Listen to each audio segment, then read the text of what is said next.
everybody, it's Kenzie Knox and welcome to my YouTube channel. Today we'll be painting Bob Ross's How to Paint Northern Lights Season 8, Episode 13.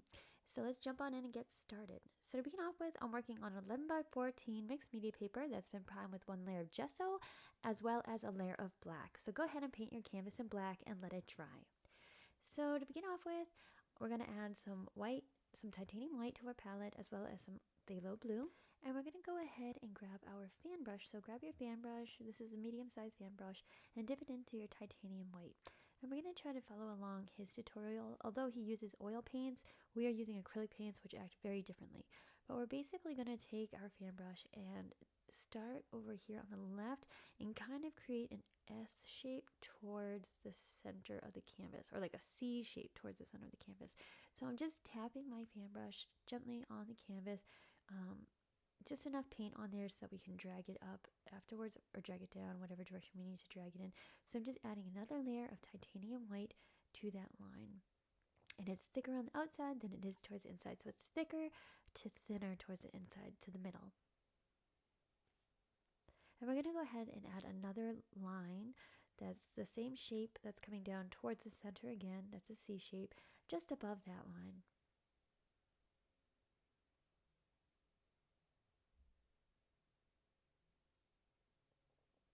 Once you're comfortable with that, we're going to go ahead and add a third line or a third C curving in towards the center again.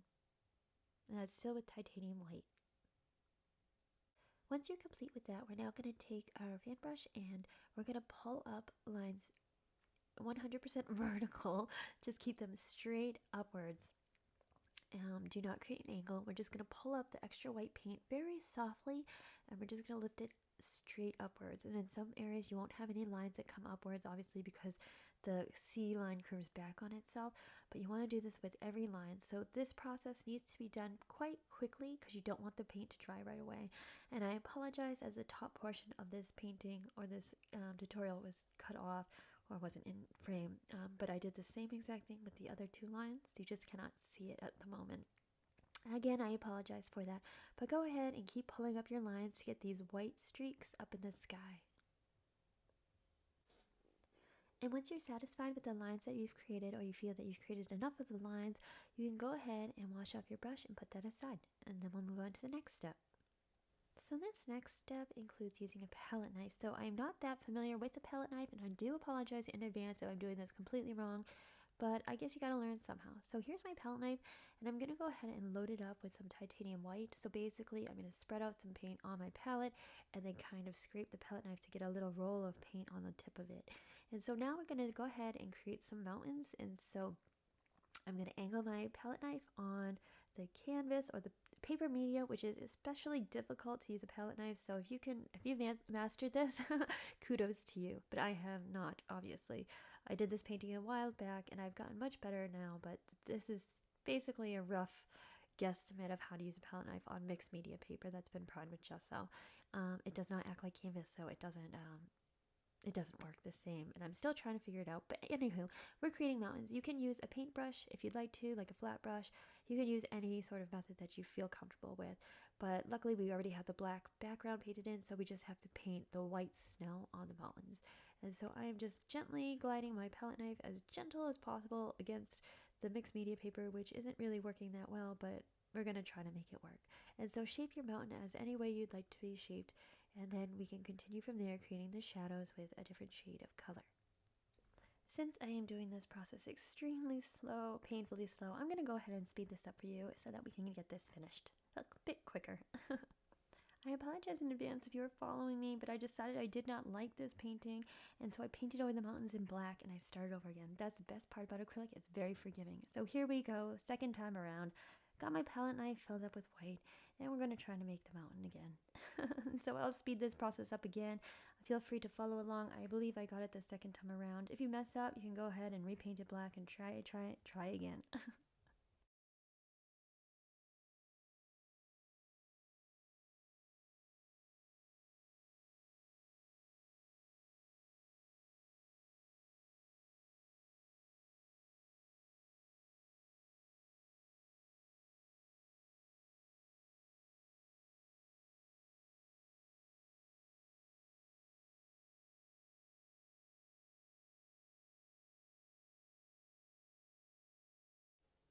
So once you're happy with your mountain or the outline of your mountain with the white, this is where the moonlight is going to hit the mountain.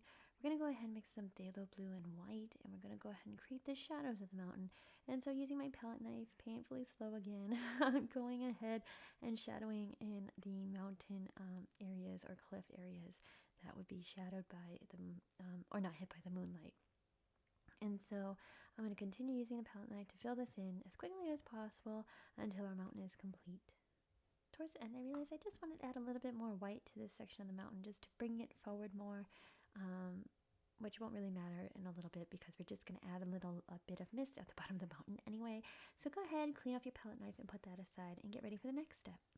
Using a small mop brush such as this one, I'm going to go ahead and get it wet with some water and a little bit of white paint, and I'm going to go ahead and create a mist-like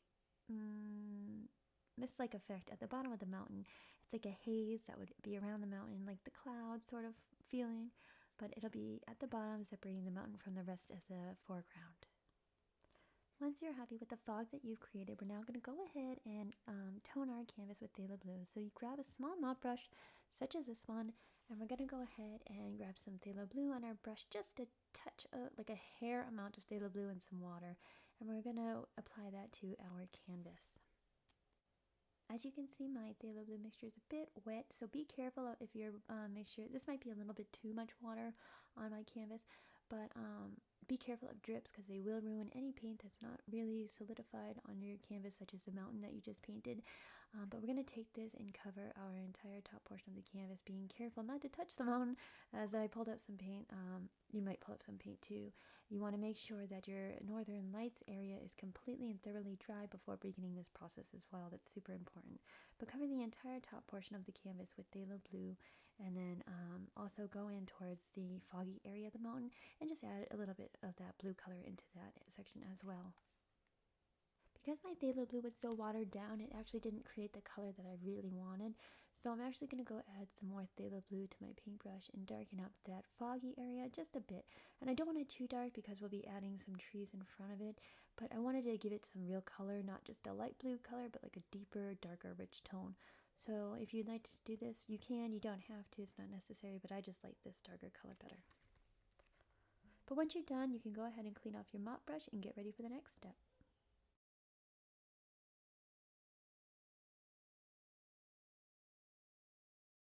Once you're done with the fog area of the mountain, you can go ahead and wash off your brush and put that aside and pick up your fan brush again. This has a very stiff bristle to it, which is really nice. So use a fan brush that does not have soft bristles. It'll make it a lot easier for this next step. So using jet black or Mars black or lamp black, whatever black shade you used for your background, we're going to go ahead and create some trees in the foreground or midground area. And because the positioning of these trees, you really won't see much detail. So just take your fan brush and sweep upward lines, creating a thicker base at the bottom and like a thinner top that'll naturally occur with the fan brush. And just carry this all the way across your horizon, all the way across the mountain.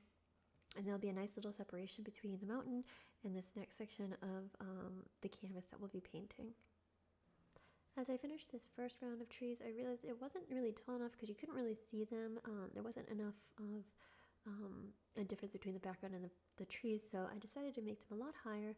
So taking my fan brush, I again went over them and just created them slightly a bit higher so that you could actually see the trees and that it would stand out more.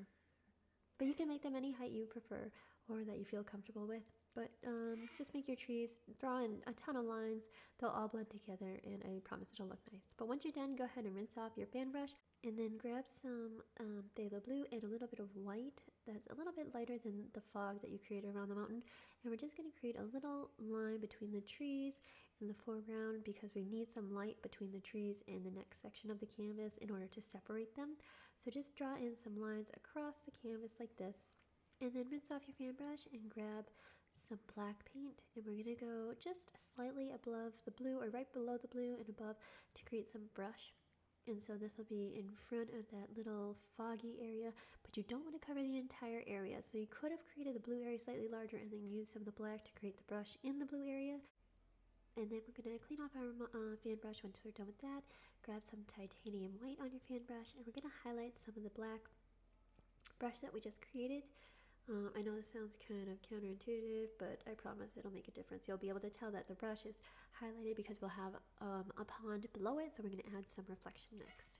So go ahead and wash off your fan brush and grab some phthalo blue and white on your fan brush, and then we're going to draw in some lines going straight down just a little bit, just to show a bit of reflection. I believe this is a reflection of the mountain. So since the fan brush wasn't working, I grabbed a 1-inch flat brush and I took that phthalo blue and white color and try to create the shape of the mountain with the phthalo blue. Just create some light streaks going down, and then we're going to drag the brush quickly across horizontally and drag those streaks out sideways. And then we're going to clean off that brush, put it away, grab your palette knife, roll up some titanium white on it, and we're going to draw in our water lines, which are very important. You want to separate that dark land line from the mountain reflection.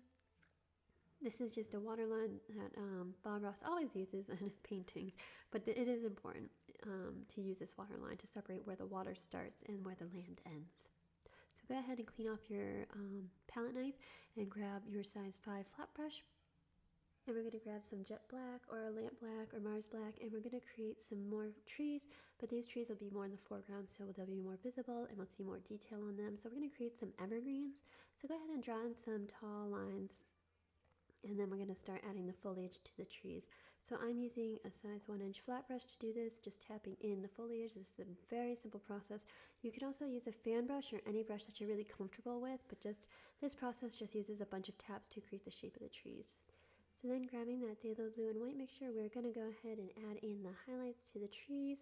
So that would just be the highlights from the solar flare or the moon or wherever that light source is. So we're just tapping in the highlights just like we added the trees in just the same method. So now I'm going to put that brush away and grab a mini fan brush, and grabbing some black again, we're going to create taller trees that are in the foreground. So these trees are going to go almost up, if not all the way to the top of the canvas. And these will be evergreens, so we're just going to tap in the foliage. And this is a lot easier to do on a bigger tree than it is a smaller tree. So if you can use your fan brush, I recommend using it. This is good practice as well. If you're new with a fan brush, I suggest starting middle of the way down and then creating the tree wider and wider as it goes to the bottom, and then going to the top to do the smaller amount of detail. Sometimes the top is the hardest part because it's the most narrow, but go ahead and fill in this tree with black.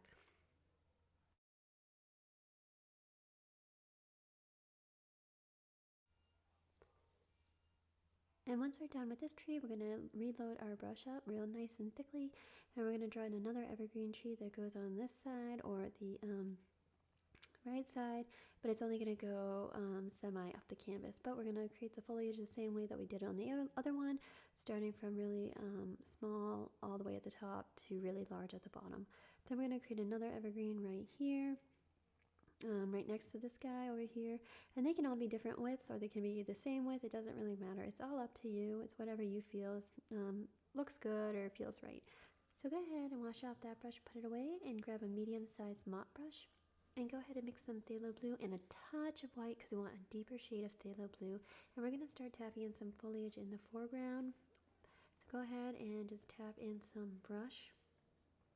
And then once you're done with that, we're going to take our 1-inch flat brush, something that looks like this, that's easy to stipple, and we're going to grab some white on there and add that in on top of the wet phthalo blue and white mixture, and let the colors mix. That's really nice sometimes to let them mix and naturally create new colors on your canvas.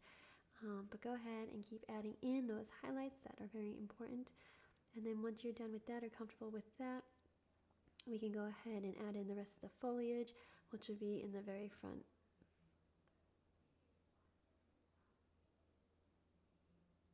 So go ahead and wash that off. I grabbed a new mop brush, adding more white just to make it more bright. And this mop brush, you can see, creates different stroke-like effects. It's like more like individual brush, and like they're tall and straight up like icicles sort of thing. So I'm going in, filling in just a bunch of little bushes here in the foreground. And then once I'm done with that, I'll rinse that off and put it aside. And then I'm going to reload my palette knife with white, and I'm just going to add this little white section at the bottom that'll just be the snow, like a little landing of snow. And then that will pretty much wrap up our painting. So this is super exciting.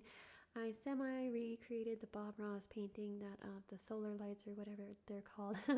But I'm very pleased with this painting. It was pretty easy and super quick, so that's also exciting. But I want to thank you for watching this YouTube channel, for watching this video, and if you liked it, please give it a thumbs up, and remember to subscribe to my YouTube channel. So until next time, I'll see you guys later. Okay, bye!